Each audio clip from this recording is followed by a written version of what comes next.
в домакинския матч срещу състава на Спартак Варна. От своя страна, играчите на Спартак Варна, които знаете, че се водят от началото на този полусезон от екс-националния селекционер Димитър Пенев, нямаха победа от негово ръководство и търсеха възможност именно на стадион Ивайло във Велико Търново да достигнат до тази победа. Действително, Спартак Варна спечели матча след много слаба игра на отбора на Етър, но този матч отново напомни за най-лошите нрави в българския футбол.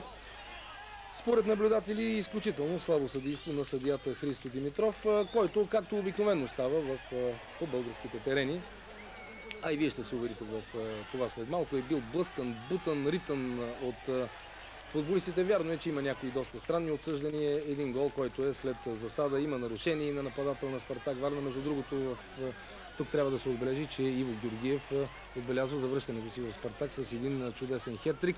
Ще видите след малко каква дуспа отсъжда съдията Христо Димитров. В интерес на истината дуспата е 100%, но реакциите на играчите от Велико Търново наистина са неадекватни. Явно футболистите на този отбор са изнервени от факта, че са на последно място в класирането, няма точки, но едва ли това е начинът, по който състава на Етър може да се бори за място под слънцето, естествено за мястото си в А група. Ето тази ситуация на отсъдена дуспа. Мисля, че при този прием от борбата едва ли нещо друго, освен 11 метров удар, би могъл да посочи съдията Христо Димитров. Вижте сега, без да коментираме какво се случва с съдията.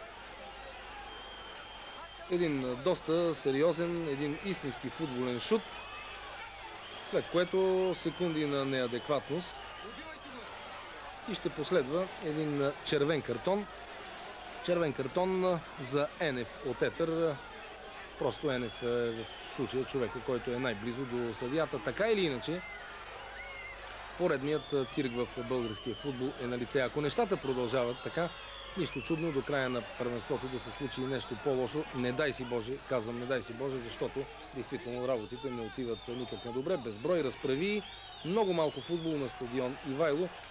В такива случаи казваме, че изводите остават за ръководители, за футболисти и за съдии.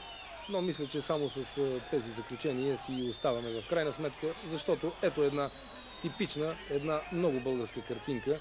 Това, което виждате на стадион Ивайло в Велико Търново.